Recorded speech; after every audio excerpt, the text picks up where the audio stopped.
शिक्षा सबसे अच्छी मित्र है। शिक्षित व्यक्ति का हर जगह सम्मान होता है। शिक्षा सुंदरता और यौवन को हरा देती है। मोह के समान शत्रु और क्रोध के समान अग्नि नहीं है। एक व्यक्ति या एक शासक को हमेशा उसके परिणामों पर पूरी तरह से विचार करने के बाद एक कार्य करना चाहिए। अन्यथा भाग्य भी उसके धन की रक्षा नहीं कर सकता। समृद्धि उसी के लिए लंबे समय तक रहती है जो उचित विचार के बाद कार्य करता है। दुश्मन कमजोर बिंदुओं पर हमला करते हैं। सीमा पार संबंधों में कोई स्थायी मित्र या स्थायी शत्रु या यहाँ तक कि स्थायी सीमाएं नहीं होती हैं। केवल स्थायी हित होते हैं और इन हितों की रक्षा के लिए सब कुछ किया जाना चाहिए। यदि एक राजा ऊर्जावान है तो उसकी प्रजा भी उतनी ही ऊर्जावान होगी। ये संसार एक कड़वा वृक्ष है। इसके दो ही मीठे अमृत समान फल हैं, एक मधुर वाणी और दूसरा सज्जनों की संगति। जो कुछ करने का विचार किया है उसे प्रकट न करो, परंतु बुद्धिमानी से उसे गुप्त रखो और उसे क्रियान्वित करने का निश्चय करो। उससे बचो जो तुम्हारे सामने मीठी बातें करता है, लेकिन तुम्हारे पीठ पीछे तुम्हें बर्बाद करने की कोशिश करता है। क्योंकि वह जहर के घड़े के समान है जिसके ऊपर दूध होता है।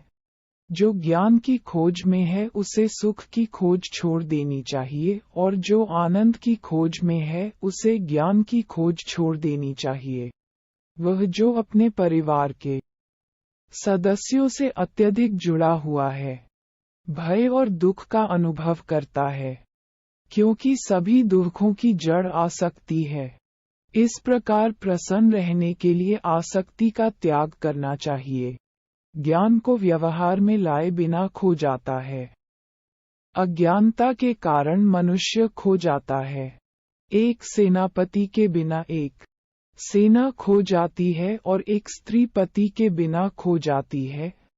वह किसी का तिरस्कार नहीं करेगा, परंतु सबकी राय सुनेगा। एक बुद्धिमान व्यक्ति एक बच्चे की समझदार वाणी का भी उपयोग करेगा। प्राणों की हानि क्षण भर का दुख देती है, परंतु अपमान जीवन में प्रतिदिन दुख लाता है। गरीबी, रोग, शोक, कारावास और अन्य बुराइयां स्वयं के पापों के वृक्ष के फल हैं। जब तक दुश्मन की कमजोरी का पता न चल जाए, तब तक उसे मित्रतापूर्ण शर्तों पर रखा जाना चाहिए। सबसे बड़ा गुरु मंत्र है, कभी भी अपने राज किसी से साझा न करें। यह आपको नष्ट कर देगा। भगवान मूर्तियों में मौजूद नहीं है। आपकी भावनाएं ही आपका भगवान है। आत्मा तुम्हारा मंदिर है। जैसे ही भय निकट आए, उस पर आक्रमण करो और उसे नष्ट कर दो। आध्यात्मिक शांति के अमृत से संतुष्ट लोगों को जो सुख और शांति प्राप्त होती है, वह लालची व्यक्तियों को बेचैनी से इधर उधर घूमने से नहीं मिलती है। हे ज्ञानी, अपना धन केवल योग्य को दें और दूसरों को कभी नहीं। मेघों द्वारा प्राप्त समुद्र का जल सदैव मीठा होता है। किसी व्यक्ति की सहनशीलता को ध्यान में रखते हुए उसे परेशान न करें। शक्तिशाली दिमाग को कोई नहीं हरा सकता। पहले 5 साल अपने बच्चे के साथ एक प्यारे की तरह व्यवहार करें। अगले 5 साल तक उन्हें डांटो। जब तक वे 16 वर्ष के नहीं हो जाते, तब तक उनके साथ एक मित्र की तरह व्यवहार करें। आपके बड़े हो चुके बच्चे आपके सबसे अच्छे दोस्त हैं। बुरे साथी पर भरोसा मत करो और न ही साधारण मित्र पर भी भरोसा करो, क्योंकि अगर वह तुमसे नाराज हो गया तो वह तुम्हारे सारे राज खोल देगा। मूर्ख व्यक्ति के लिए पुस्तकें उतनी ही उपयोगी होती हैं जितना कि अंधे व्यक्ति के लिए आईना उपयोगी होता है। कम दिमाग वाले लोग कपटी, दुष्ट और धोखेबाज होते हैं। उन पर भरोसा नहीं करना चाहिए।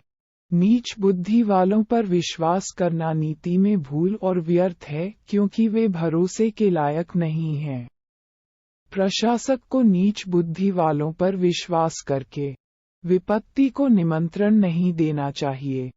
जिस तरह एक सूखा पेड़ आग लगने पर पूरे जंगल को जला देता है, उसी तरह एक दुष्ट पुत्र पूरे परिवार को नष्ट कर देता है। हमारा शरीर नश्वर है, धन स्थायी नहीं है और मृत्यु सदैव निकट है।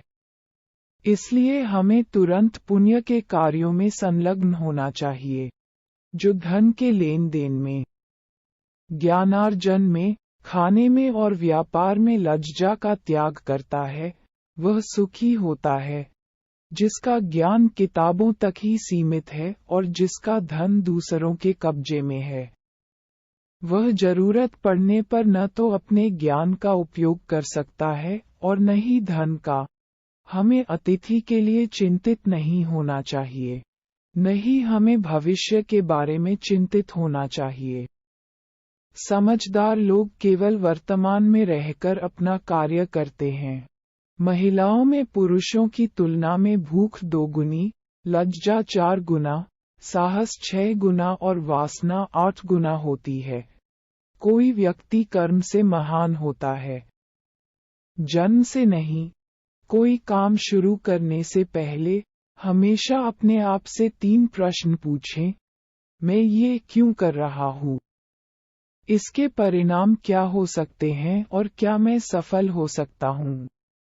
जब आप गहराई से सोचें और इन सवालों के संतोषजनक जवाब पाएं, तभी आगे बढ़ें।